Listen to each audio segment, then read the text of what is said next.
Hello, welcome again to Obligations and Contracts.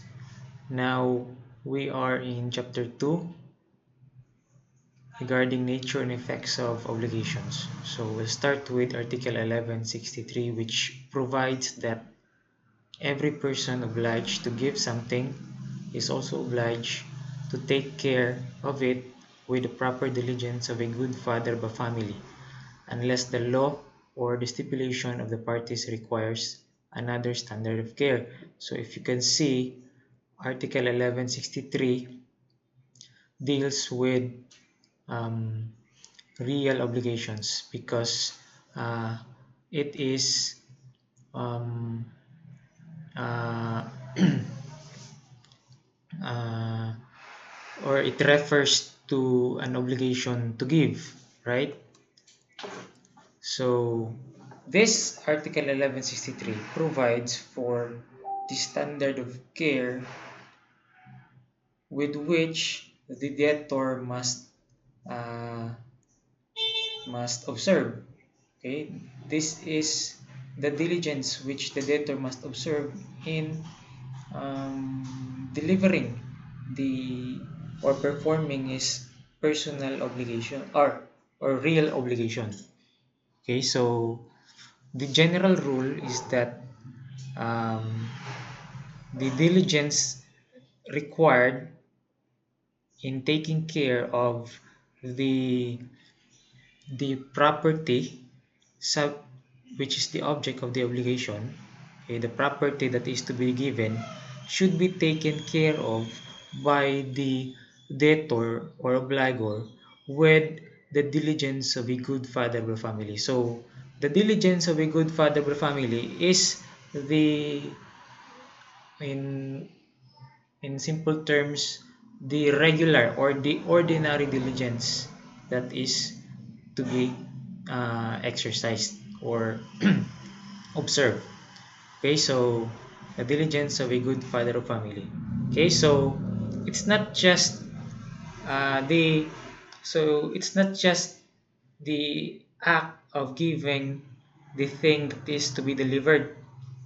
Okay, it is the the obligation of the the debtor is not merely the act of delivering the thing that is to be delivered, but also the the the the debtor has the obligation to take care of that thing with the diligence of a good father of the family.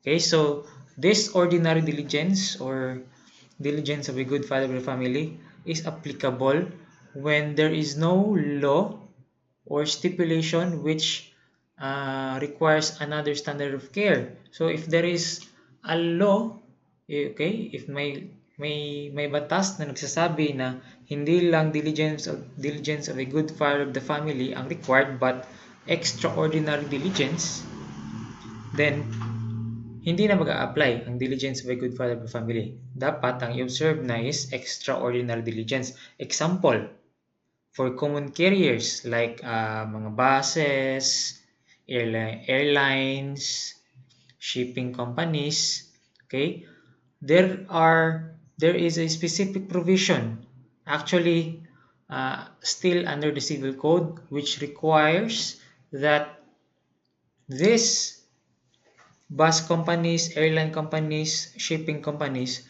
should observe utmost diligence or extraordinary diligence in delivering its passengers or the goods which it carries. Okay, so may law talaga na nagsasabi. Pwede rin na through the stipulation or naka-provide sa contract between the parties. Okay, so kung sa for example, si A buyer, si A seller, and then si B buyer, and then sa kanilang contract, sinabi nila doon, okay, they stated in the contract that A in delivering the property to B should take care of the thing to be delivered with extraordinary diligence. Okay, so yun, dapat extraordinary diligence ang kailangan i-observe ni A, the seller, in delivering the property or the thing to B. Okay, so that is Article 1163. Now, let us proceed to Article 1164. The creditor has a right to the fruits of the thing from the time the obligation to deliver it arises. However, he shall acquire no real right over it until the same has been delivered to him. Okay, so let's analyze it per sentence. So the first sentence daw, okay, si creditor na daw ang may-ari ng fruits of that thing that should have been delivered to him from the time that thing should have been delivered to him. Okay? So for example, si A seller, si B buyer. Okay? So ang subject ng kanilang sale is a certain parcel of land na may coconut trees. Okay, for example, coconut trees. Now, the due date in which the seller A should deliver the parcel of land to B is, for example, December 1. Okay, so kailangan December 1 ma-deliver na ang parcel of land to B. So dapat ma-execute na ang contract or ma-deliver na to be the title of the property, the certificate of title of the property. Okay, so December 1 dapat ma-deliver na. Now, say for example, A failed to deliver the parcel of land to B in December 1. So umabot na lang ng next year, January, hindi pa rin na-deliver. Pero yung mga coconut doon sa parcel of land, continuous ang kanyang pag-bear ng mga fruits. Okay?